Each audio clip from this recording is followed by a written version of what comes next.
back to Bible Adventures. I'm Miss Christy Ann, and I am so excited to share today's totally true story from the Bible with you.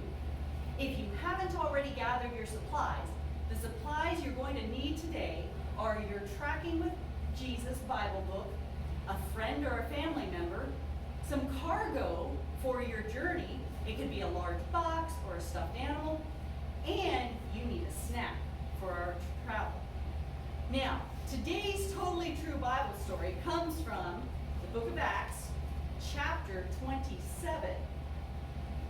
And you might get your feet wet as we discover how Jesus' power gives us hope.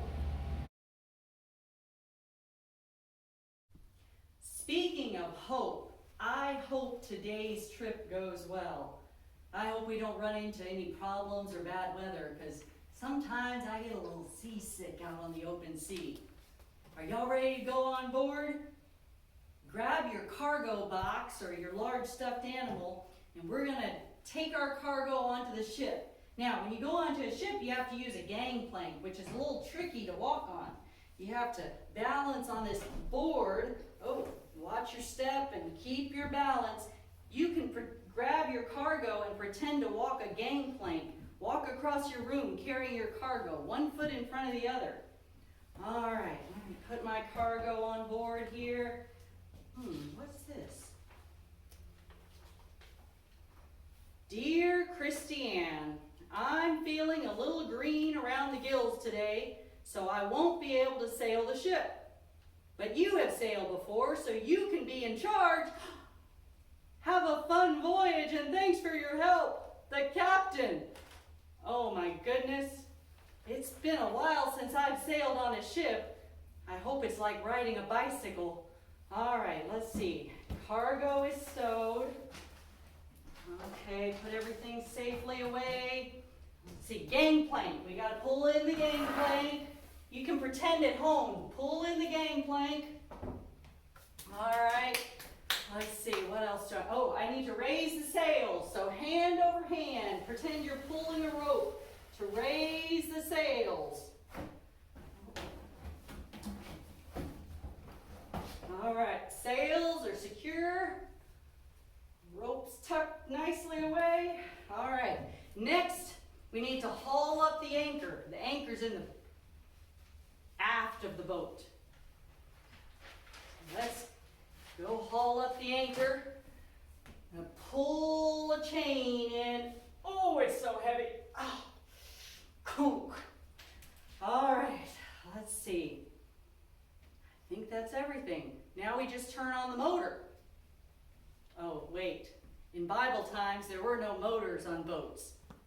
So you either had to row the boat or wait for wind. And this boat's too big to row as far as we're going. And man, there's not any wind right now. I may as well sit down. We're going to be waiting here till the wind picks up. We're kind of powerless. We're stuck here and can't do anything about it. You know, let's talk about that a minute. I think all of us have times in our lives that we feel powerless. This whole coronavirus situation right now has me feeling powerless because I can't do anything to stop that virus. Maybe there's something in your life that you feel powerless about. Pause the video and talk with your family members or friends and share what is something that you feel powerless about. Pause the video now.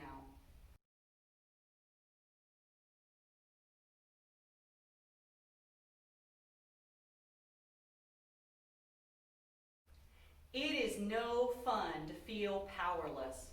It feels hopeless. But today we're learning about a new kind of power, the power of Jesus.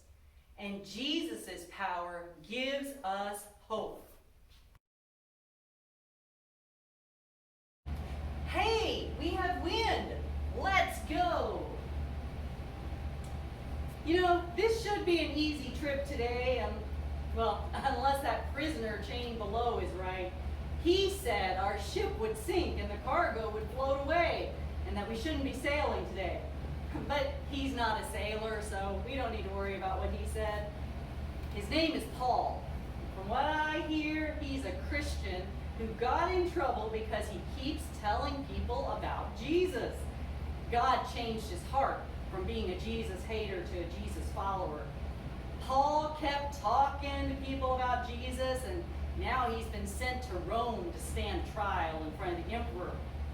I wouldn't want to be in Paul's sandals. Are some of you Christians too? Here's a question I want you to think about. If you're a Christian and you could tell a person who doesn't know Jesus something about Jesus, what would you say? In just a second, I want you to pause the video and talk with your friends or family members there. What would you say if you could say something about Jesus to someone who doesn't know about Jesus?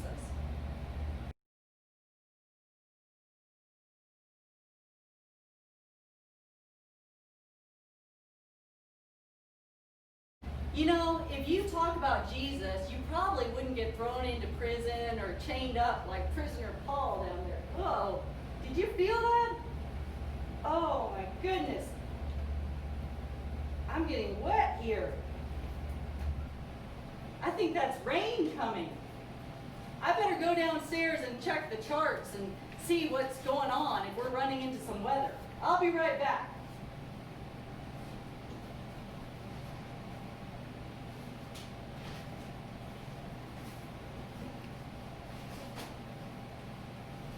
Whew, I checked on Paul while I was down there. Oh man, we got to come up with a plan for what we're going to do if this ship sinks. Down below, there's water sloshing around. That means we're headed into rough seas. Time to batten down the hatches and get ready, people. Whew, I hope that Paul guy wasn't right about what's coming our way. Things could get really rough.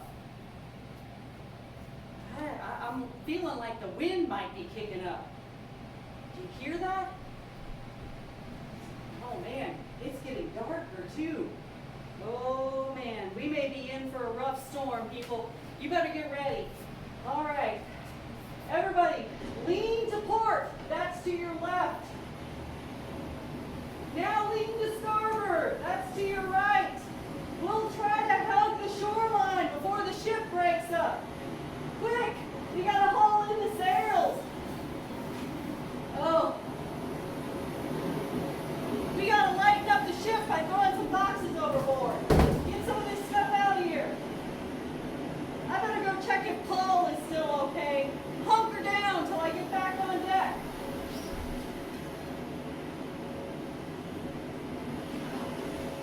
All right. Paul said the ship is definitely gonna crash, but we need to go ahead and eat something. Did anyone have some food with you? Grab your snack now. I brought some food up and down below. Better eat some fast.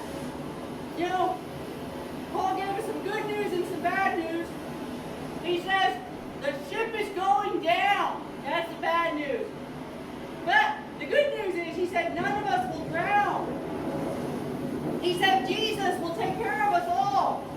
Hey, I think we're getting closer to the shore. All right, you're not getting thrown overboard. I can't see much through the rain. I'm looking for the shore. Oh, in situations like this, I'm supposed to kill any prisoners, but I don't know. Paul was right about everything he said, so I think we need to let him live.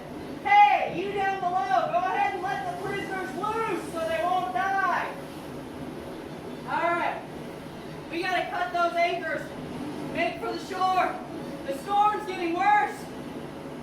Oh my goodness, we're running aground. The ship's breaking apart. You're going to have to jump overboard and swim for the shore. The ship's just falling apart. You ready? I'm going to count to 3 and we're going to jump in. 1, 2, 3.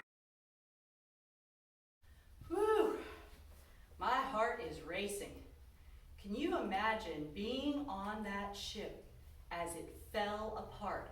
This is a true story. This really happened to Paul. The Bible tells us about it in Acts 27.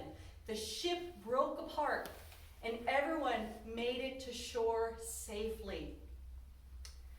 God took care of Paul and everyone else on that ship. Whew, Paul was right. He trusted in God, and God took care of him and everyone on the ship with him. Trusting in Jesus gave them hope in that terrible situation. I want you to have one more conversation with your family or friends that you're watching this with. Earlier, you talked about situations that made you feel powerless. Talk this time about how Jesus' power might give you hope in those situations. How might Jesus' power make a difference? Go ahead and pause the video and discuss.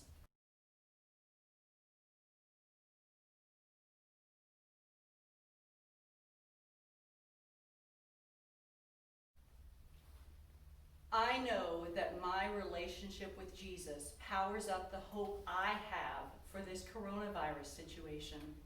I'm so glad I know Jesus. Jesus' power will give us hope. We can trust Jesus. Let me pray for you. Heavenly Father, we thank you that your power gives us hope no matter what situations we're facing. God, I pray for all my friends watching today that you would continue to give them hope in whatever circumstances they're facing right now. Amen. Well, thank you for coming today, and I look forward to seeing you tomorrow for another Bible adventure. Remember, Jesus' power gives us hope.